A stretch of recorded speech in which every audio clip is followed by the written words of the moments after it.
Menarik Anda kita perhatikan memang untuk pergerakan indeks harga saham gabungan di awal pekan ini atau di hari Senin ini, yang mana juga sebetulnya menjadi awal yang kurang baik begitu ya bagi pekan ini. Kita nantikan apakah memang di esok hari juga masih mampu untuk bergerak melawan begitu ya, atau rebound di zona hijau. Anda mengamatinya secara sentimen, secara lebih detail lagi seperti apa sih? Ada apa untuk di hari ini pasar juga bisa terkoreksi cukup dalam, Safrina? Namun memang pelemahan yang terjadi di penutupan ini sepertinya juga sudah disangka-sangka ya, karena kan memang lagar utamanya itu FOMC, dan FOMC ini belum berlangsung. Berlangsungnya itu betul sekali di besok, 21 Maret dan 22 Maret waktu Indonesia, waktu Amerika Serikat, dan mungkin juga akan tercermin ke bagaimana pergerakan harga saham di Jumat nanti ketika akhirnya dibuka di Jumat.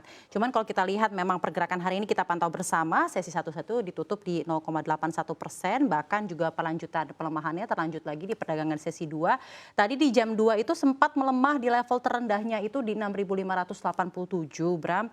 Namun ada sedikit miracle lah ya, sampai akhirnya tidak ditutup di pelemahan 1%. Terakhir itu di 0,91%.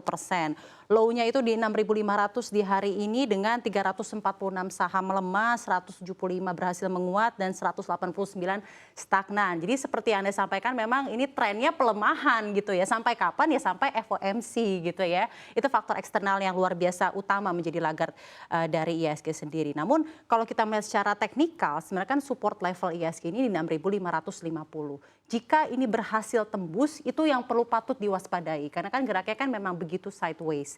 Namun jika misalnya tembus ke level di bawah 6.550, yang patut diwaspadai, apakah akan terjadi IHSG berikutnya, level support berapa yang kemudian akan terbentuk. Karena memang pelemahan ini masih cukup, bukan moderat, tapi memang terekspektasikan akan seperti ini dengan sentimen yang ada dan wait and see FOMC sendiri.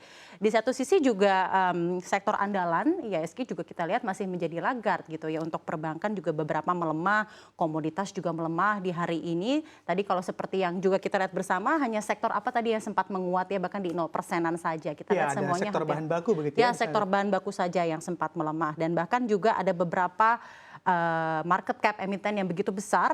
Market cap-nya ini menjadi laggard utama ya, terutama sektor teknologi dengan adanya GoTo tersendiri. Nanti mungkin juga kita akan bahas ya lebih dalam dari segi sektoralnya.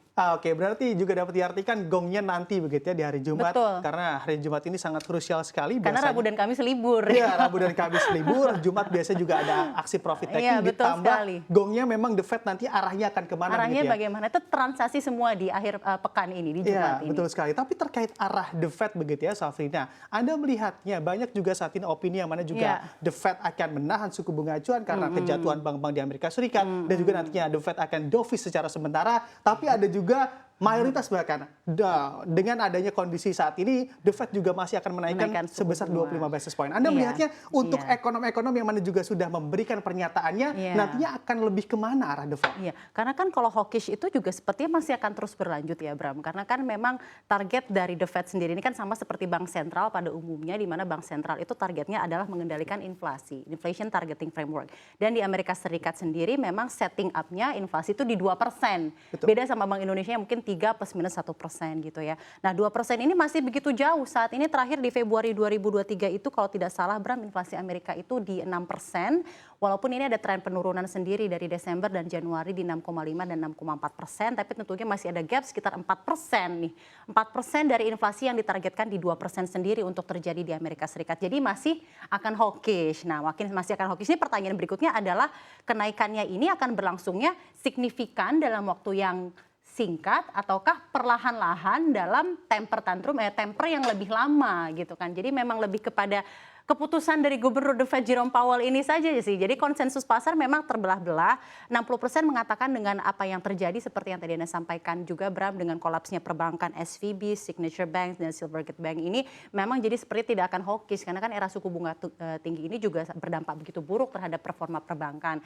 Nah, mungkin ya dengan itu 62% dari konsensus pasar mengatakan tetap naik tapi temperingnya di 25 basis poin. Jadi ya nggak begitu signifikan, tidak begitu kuat. Tapi di satu sisi ada 18% mengatakan ini keadaan sudah begitu berat, maka dari itu akan ada penahanan suku bunga, tetap berada di level sekarang di 4,75. Namun sisanya tetap mengatakan The Fed masih akan hawkish dan agresif di 50 basis poin, dan tentunya itu tidak kita tunggu-tunggu karena kan sebenarnya juga periode wait and see ini, menunggu-nunggu ini kan PHP-nya IHSG ini kan andilnya begitu dalam gitu ya terhadap pelemahan IHSG, dan tentunya kita tidak tunggu-tunggu. Nah di satu sisi juga untuk global mungkin keputusan The Fed untuk suku bunganya itu juga tercermin tidak hanya dari inflasi, tapi turunan-turunan makroekonomi indikator lainnya gitu, data ketenaga kerjaan. Jadi kalau misalnya kita tarik non-farm payroll di Amerika Serikat, memang bulan lalu itu data yang keluar itu di 500 ribuan untuk non-farm payroll, dan ini masih jauh dari target dan perkiraan di 200 ribu, yang menunjukkan ternyata data dan makroekonomi indikator Amerika Serikat masih begitu kuat dan tentunya susah untuk meredam inflasi dengan adanya payroll yang masih begitu banyak diterima oleh masyarakat Amerika Serikat. Ya, jadi memang kalau ditanya bagaimana sih sentimennya tentu masih mengarah semuanya ke hawkish. Pertanyaannya, kenaikan ini akan berlangsungnya bagaimana, pelan-pelan atau tiba-tiba, dan terakhir mungkin sampai kapan? Ya, betul sekali. Yang pasti menjadi kondisi yang sangat dilematis juga begitu ya bagi The Fed. Bahkan The Fed juga banyak yang menyalahkan The Fed terkait kebijakan suku bunga hawkish-nya. Karena yang terbaru ada First Republic Bank yang mana juga jatuh begitu First ya. Republic, betul. Apalagi tadi Anda sampaikan, Safrina, akan hawkish karena memang targetnya inflasi di angka 2% dan dilihat juga dari data tenaga kerja yang juga cukup masih bagus, ini juga akan menopang inflasi naik lagi begitu. Nah, ini juga menjadi posisi yang sangat sulit bagi The Fed untuk menentukan sikap dan juga kebijakannya terkait suku bunga acuan. Tapi kalau kita refleksikan terhadap sikap dari Bank Indonesia yang mana juga masih menahan di 5,75%, apakah ini juga masih menjadi posisi yang cukup baik bagi Bank Indonesia, khususnya kita lihat stabilitas kebijakan moneter dan juga stabilitas rupiah pastinya di sana. Apakah dengan Bank Indonesia menahan suku bunga juga menjadi langkah yang cukup baik di tengah The Fed yang masih cukup hawkish? Nah,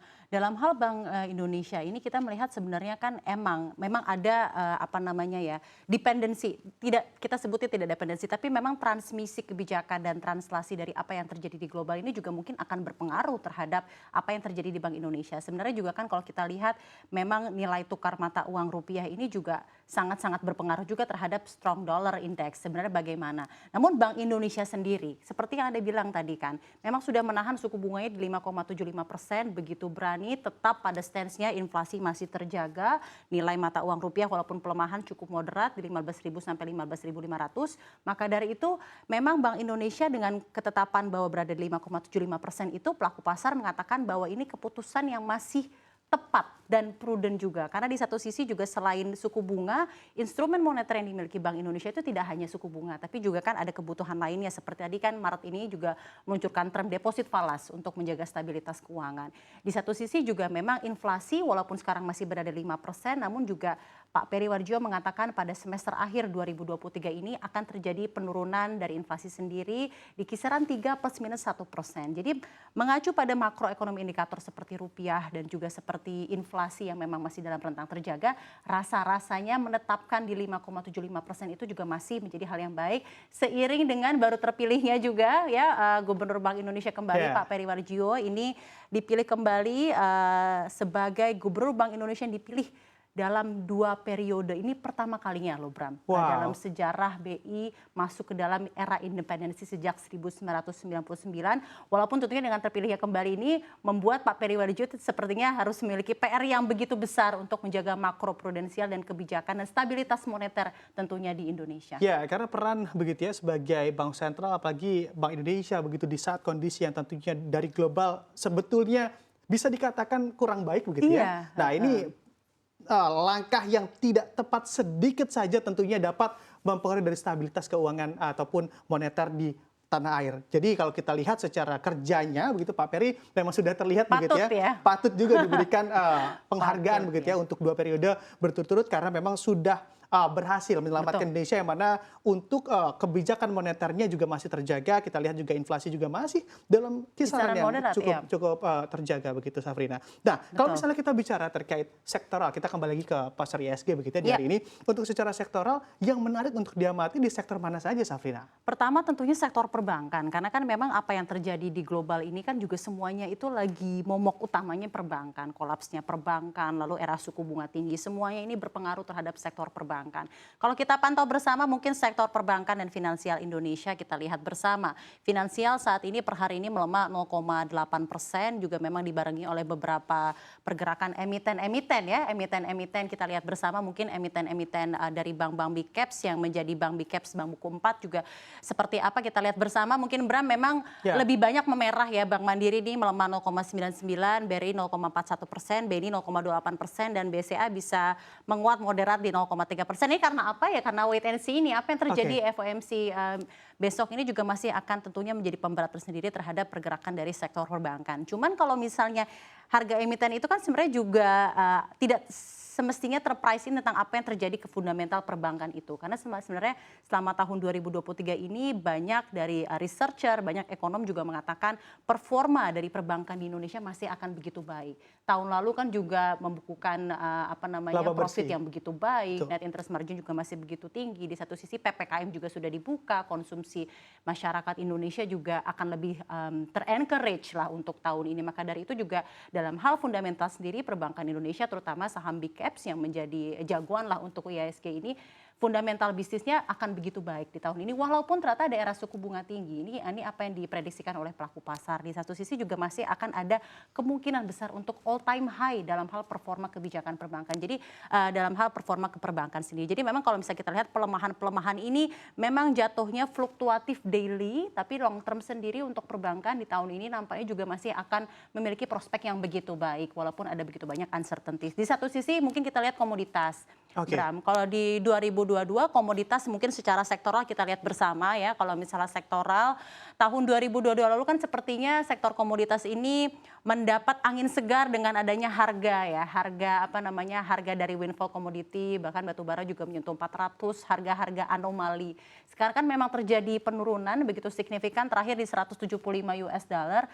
Cuman ternyata komoditas ini juga sebenarnya pelemahannya itu lebih ke normalisasi harga ya Bram ya. Karena kembali ke asalnya ya. Kembali ke asalnya. Karena kan sebelum pandemi memang harga komoditas terutama untuk batu bara itu di 60 sampai 70.